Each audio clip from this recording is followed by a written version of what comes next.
Hello viewers, আসসালামু আলাইকুম। Welcome to my channel foodie. আশা করি আপনারা সবাই ভালো আছেন। আজকে আমি আপনাদের জন্য যে রেসিপি নিয়ে এসেছি সেটি হচ্ছে চিংড়ি মাছের বড়া। সো চিংড়ি মাছের বড়া তৈরি করার জন্য আমি এখানে 250 গ্রাম চিংড়ি মাছ নিয়েছি। এটা আমি ধুয়ে পরিষ্কার করে পাটায় বেটে নিয়েছি। এটা আমি আধা বাটা করেছি যাতে বড়াতে কামড় দেওয়ার সাথে সাথে এটি যে চিংড়ি মাছ এটি ফিল করা যায়। আর এখানে আমি নিয়েছি মাঝারি সাইজের 2টি পেঁয়াজ কুচি, 8টি কাঁচামরিচ কুচি, ধনে পাতা। আর মশলা হিসেবে আমি নিয়েছি এখানে হাফ চা চামচ হলুদ গুঁড়ো, 1 চা চামচ মরিচের গুঁড়ো, হাফ চা চামচ জিরের গুঁড়ো, 1 টেবিল চামচ আদা রসুন বাটা এবং স্বাদমতো লবণ। সবগুলো উপকরণ আমি এক এক করে চিংড়ি মাছের সাথে মিক্সড করে নেব। প্রথমেই আমি দিয়ে দিচ্ছি পেঁয়াজ কুচি, তারপর কাঁচামরিচ, ধনে পাতা,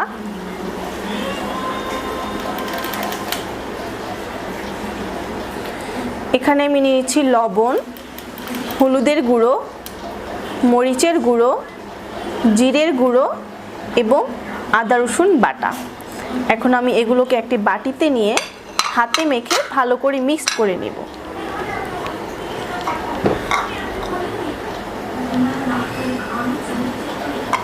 বাটিতে ঢেলে নিচ্ছি।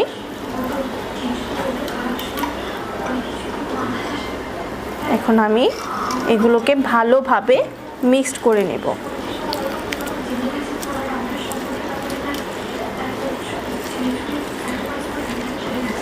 আমরা অনেকেই চিংড়ি মাছের বড়াটাকে ভেজাল মনে করে বাসায় তৈরি করি না, যেহেতু চিংড়ি মাছের বড়া তৈরির জন্য ছোট চিংড়ির প্রয়োজন। আর এই চিংড়ি পরিষ্কার করাটা সবাই পছন্দ করেন না। সো আমি এইভাবে সব কিছু মিক্সড করে নিচ্ছি। তারপর একে আমি ডুবো তেলে ভাজবো। আপনাদের যাদের চিংড়ি মাছের বড়া পছন্দের তারা অবশ্যই এটি বাসায় তৈরি করে খেয়ে দেখবেন।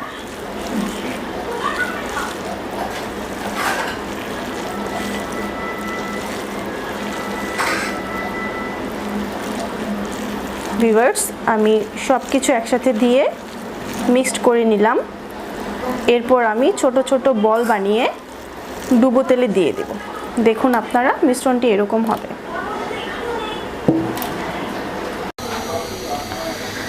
ভিউয়ার্স, একটি গরম পাত্রে আমি এখন সয়াবিন তেল ঢেলে দিচ্ছি। বড়া ভাজতে একটু বেশি পরিমাণ তেল লাগে, আমি এগুলোকে ডুবো তেলে ভাজবো, তাই একটু তেলটা বেশি দিচ্ছি। চুলাটা ফুল আঁচে রেখে এখন আমি তেলটা গরম করে নিব। তেলটা গরম হয়ে আসছে।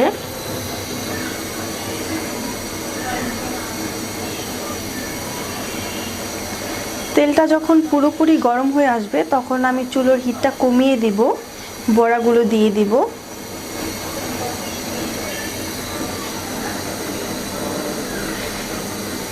তেলটা গরম হতে হতে আপনারা যারা এখনো আমার চ্যানেলকে সাবস্ক্রাইব করেনি তাড়াতাড়ি করে ফেলুন,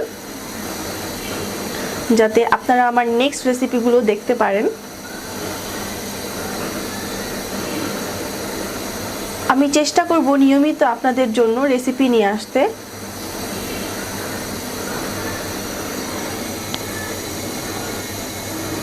মনে হচ্ছে তেলটা গরম হয়ে এসেছে। এখন এর মধ্যে আমি বড়াগুলোর শেপ দেওয়া আছে এগুলো ছেড়ে দিচ্ছি। তেলটা ভালোভাবেই গরম হয়েছে। চুলাটা আমি মাঝারি আঁচে দিয়ে দিচ্ছি।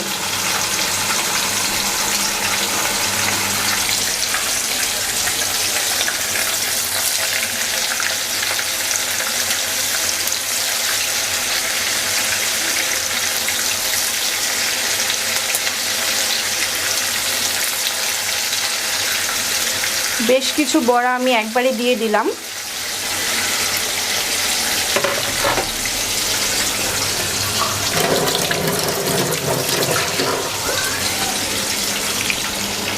মনে রাখতে হবে চুলাকে আমার অবশ্যই আঁচ কমিয়ে দিতে হবে যাতে বড়াগুলো পুড়ে না যায় এবং ভিতরে কাঁচা না থেকে যায়।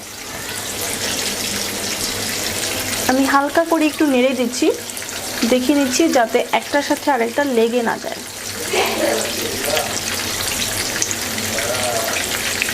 ঠিক আছে, লাগেনি। আমি এখন ওয়েট করব।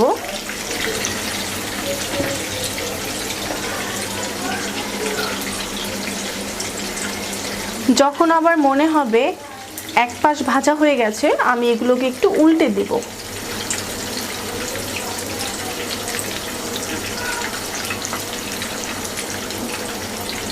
আপনারা খুব সহজেই এই রেসিপিটি বাসায় বসে করতে পারেন। চিংড়ির বড়া ভাতের সাথে বা এমনিতেও খেতে খুব মজা লাগে।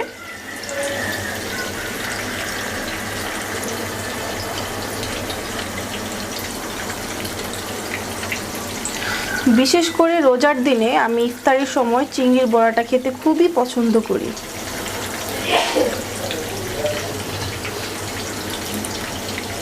চিংড়ির বড়া পছন্দ করে না এমন মানুষ মনে হয় কমই পাওয়া যাবে।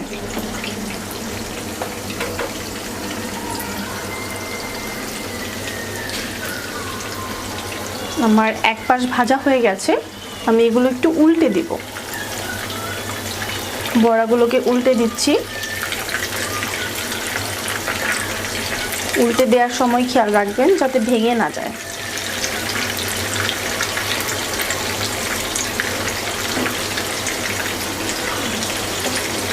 উল্টানো হয়ে গেলে আমি আরো বেশ কিছু সময় অপেক্ষা করব পুরোপুরি ভাজা হয়ে যাওয়ার জন্য।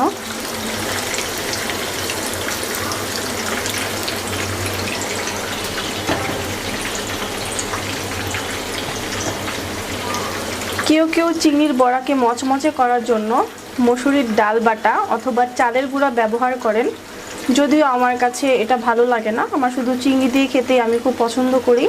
আপনারা যারা একটু মচমচে খেতে পছন্দ করেন তারা অল্প কিছু পরিমাণ চালের গুঁড়ো ব্যবহার করতে পারেন।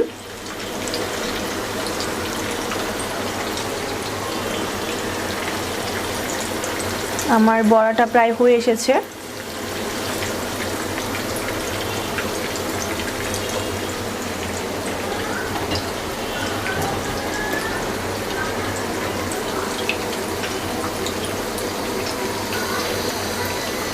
আমি বড়াগুলোকে তুলে নিব। তেলটা শুষে নেওয়ার জন্য আমি পিরিচের ওপর টিস্যু পেপার দিয়েছি। এখন আমি চুলাটা অফ করে দিচ্ছি, বড়াগুলো তুলে নিচ্ছি।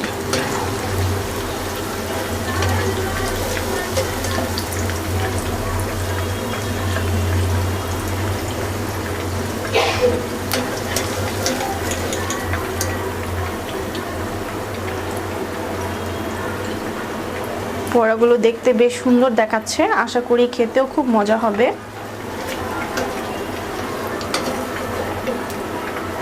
ঠিক যেমনটা চেয়েছিলাম দেখতে ওরকমই লাগছে।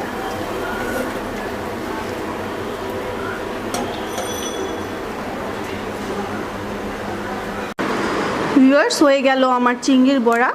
আশা করি আপনাদের কাছে রেসিপিটি ভালো লাগবে। আপনারা অবশ্যই বাসায় সবাই ট্রাই করবেন। আর আমার চ্যানেলটিকে যারা এখনও সাবস্ক্রাইব করেনি তারা করে ফেলুন। বড়াগুলো এখন পরিবেশনের জন্য তৈরি হয়ে গেছে। থ্যাংক ইউ ভিউয়ার্স, কষ্ট করে আমার ভিডিওটি দেখার জন্য। সবাই ভালো থাকবেন। আজকের মতো বিদায় নিচ্ছি। আল্লাহ হাফেজ।